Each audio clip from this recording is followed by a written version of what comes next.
राजधानी दिल्ली में दीपावली की अगली सुबह लगातार दिल्ली वासियों के लिए परेशानी का सबब बन गई। दरअसल दिल्ली में कई स्थानों पर जैसा लगातार आपको हम बता रहे हैं, जो AQI है यानी एयर क्वालिटी इंडेक्स जो है वो ना सिर्फ 300 बल्कि 350 के पार चला गया, जिसकी वजह से लोगों को तकलीफ हो रही है सांस लेने में भी।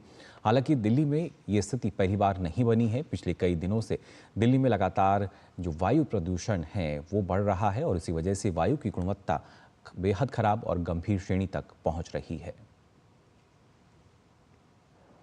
दिवाली की अगली सुबह दिल्ली वासियों के लिए एक तरीके से सांस लेने में तकलीफ देने वाली साबित हुई।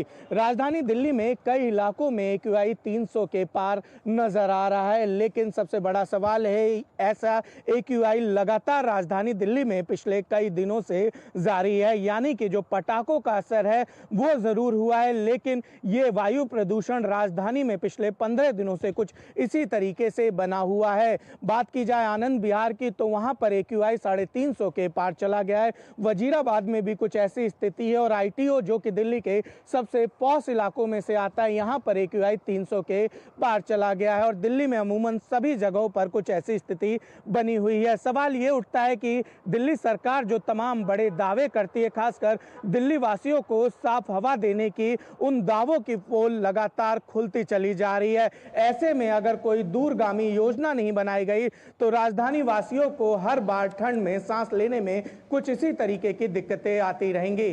कैमरा पर्सन मोंटी के साथ निशांत राय, DD न्यूज दिल्ली। तो लगातार जो लोग हैं वो परेशान हो रहे हैं, राजधानी दिल्ली वासी जो हैं,